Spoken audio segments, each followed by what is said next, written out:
On commence le journal de 14h sur LCI avec la mort de 4 soldats français en Afghanistan. François Hollande fera d'ailleurs une déclaration solennelle dans 1h à 15h. Vous la suivrez en direct sur LCI. L'attaque d'insurgés dans la vallée de Kapisa a fait aussi 5 blessés, dont 3 graves parmi les militaires français. Ils sont désormais 87 à être tombés là-bas. Le chef de l'État avait confirmé il y a 15 jours le retrait des troupes combattantes d'ici la fin de cette année, c'est-à-dire dans 6 mois. Stéphanie Trouillard. C'est ce matin, peu avant 7h, heure française, que l'attaque a eu lieu. Un insurgé vêtu d'une veste bourrée d'explosifs aurait actionné sa charge au passage d'un convoi français, près du village de Nijrab, dans la vallée de la Kapisa. Selon le ministère de la Défense, les soldats effectuaient une mission de contrôle en appui aux militaires afghans. Dans cette région, où est principalement déployée l'armée, la France a déjà payé un lourd tribut. En décembre, 2 légionnaires avaient été abattus par un soldat afghan. Un mois plus tard, ce sont 4 autres militaires qui avaient été tués par un homme portant un uniforme de l'armée locale. Cette région sensible, au nord de Kaboul, proche de la frontière pakistanaise, est un foyer très actif de l'insurrection. À 6 mois du retrait des troupes combattantes françaises, la sécurité n'est toujours pas assurée. Ils doivent théoriquement passer le relais aux forces afghanes. Le problème le suivant, c'est est-ce qu'ils sont capables de prendre le relais, oui ou non? Est-ce qu'ils ont la volonté de contrôler la région, oui ou non? C'est qu'aujourd'hui, on n'est pas capable de dire aujourd'hui si les Afghans sont capables de résister à la pression taliban ou pas. Seule certitude, si les forces afghanes n'arrivent pas à contrôler la région après le départ des Français, elles seront encore épaulées par des soldats américains. Et on reste en Afghanistan, on retrouve à Kaboul Claire Billet pour LCI. Les informations sont à prendre avec précaution parce qu'elles ne sont pas confirmées par les autorités françaises ou par l'armée.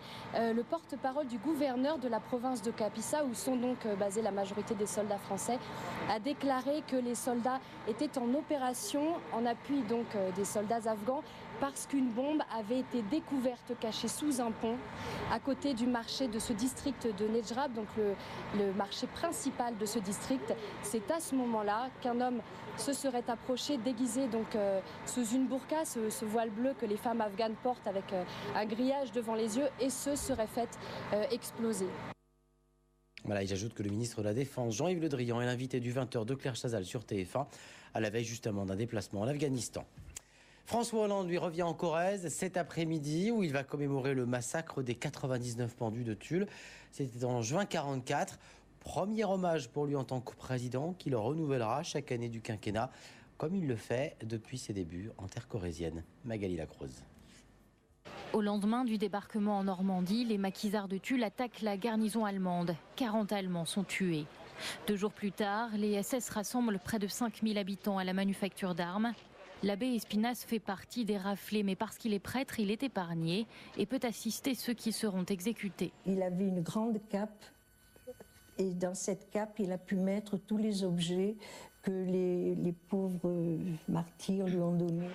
99 personnes choisies au hasard sont pendues.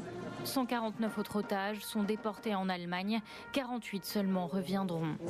Une cérémonie est donnée tous les ans pour se souvenir des noms des 99 pendus de Tulle. François Hollande y participe depuis près de 25 ans. J'ai leur nom dans la tête. Ce sont mes héros. Je ne les oublierai jamais. Quelques jours avant son investiture, François Hollande leur avait déjà rendu hommage. Aujourd'hui, c'est en président que l'ex-élu de Tulle viendra se recueillir devant la stèle des martyrs. Les législatives, le premier tour a déjà débuté, en tout cas en Outre-mer, à Saint-Pierre-et-Miquelon, au large du Canada. Premier territoire à voter. Blackout sur les déclarations pour cause bien sûr de fin de la campagne électorale. C'était hier soir à minuit. Le prochain rendez-vous, eh bien, ce sera sur LCI demain tout au long de la journée pour les images des votes des candidats, des personnalités, les premiers chiffres sur la participation et puis déjà dans la journée les premiers résultats qui tomberont avant ceux de l'Hexagone. Ce seront ceux de l'Outre-mer. Édition spéciale dès 18h avec nos invités et nos analystes. Dans l'actualité de ce samedi, il y a aussi la version officielle. Non, l'Espagne n'a pas encore demandé l'aide financière de l'Europe. Et puis il y a la réalité, les tractations déjà en coulisses. À 16h tout à l'heure, tous les ministres des Finances se penchent sur la question. Comment éviter que le maillon faible espagnol ne lâche, lui qui ne peut plus faire appel au marché pour se financer?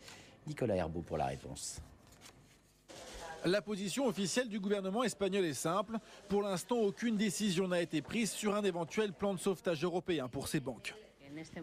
À l'heure actuelle, aucune réunion n'est prévue dans les prochains jours. Pourtant, la zone euro semble prête à apporter son aide. Une réunion téléphonique entre les ministres des Finances des 17 a été confirmée. Elle doit se tenir tout à l'heure à 16h. Depuis ces derniers jours, les pressions affluent de toutes parts. Les agences de notation tout d'abord. Jeudi, Fitch dégrade de 3 crans la note espagnole. La BCE ensuite, qui demande à Madrid une réponse urgente pour calmer les marchés. Les voisins européens, enfin, même s'ils s'en défendent, ils sont impatients de passer à l'acte. Nous avons tout ce qu'il faut pour assurer la stabilité de la zone euro. Maintenant, c'est au pays individuellement de nous approcher. Cela ne s'est pas produit jusqu'à présent, ce n'est pas à l'Allemagne de faire pression. En attendant de formuler officiellement cet appel à l'aide, l'Espagne épluche le rapport publié hier par le FMI. Il décrit un système bancaire résistant mais avec des faiblesses, concentré notamment sur d'anciennes caisses d'épargne transformées en banques commerciales. La somme à injecter dans les banques espagnoles pourrait atteindre, selon le FMI, 80 milliards d'euros. Le meurtrier de Marie-Jeanne Meyer est passé aux aveux hier soir, quelques heures seulement après la fin de sa cavale d'1 an. Rattrapé en Espagne, ramené à Avignon, ce marginal de 20 ans a reconnu avoir tué seul la jeune fille de 17 ans qu'il avait rencontrée dans les bois. Et c'est apparemment une simple dispute dans la conversation qui lui a valu la mort. Un détour par le Pays de Galles avec cette image des inondations, de très fortes pluies accompagnées de rafales de vent et conséquences. Les eaux ont monté, l'armée intervient, une centaine de personnes a déjà été secourues. Il y a plus d'1,5 mètre d'eau par endroit. Et puis on reste au Royaume-Uni, où le prince Philippe, l'époux d'Elisabeth II, est sorti de l'hôpital. Il y est resté 5 jours à cause d'une infection urinaire. Il avait été absent de la fin des festivités pour les 60 ans de règne de Sa Gracieuse Majesté. L'abécédaire dans l'Euro 2012, après le groupe A hier, le groupe B entre aujourd'hui dans la compétition, le groupe de la mort, au programme à 18h, Pays-Bas-Danemark. Et puis surtout à 20h45, cette première grosse affiche de l'Euro avec Allemagne-Portugal. Ce sera d'ailleurs à suivre en direct sur TF1. Et les supporters allemands et portugais sont déjà fin prêt. Ça se passe à Lviv, en Ukraine, où se joue le match donc ce soir. Et puis avant cela, un mot de tennis, la finale, dame, à Roland-Garros, en tout cas si la météo le permet, à l'affiche, un inédit, la Russe Maria Sharapova face à l'Italienne Sara Errani. Et justement, pour savoir s'il pleuvra sur le central, on retrouve dans un instant la météo de Patricia Charbonnier avant de retrouver l'actu des geeks avec Cédric Ingrand. C'est plein d'écran. Bon après-midi sur LCI.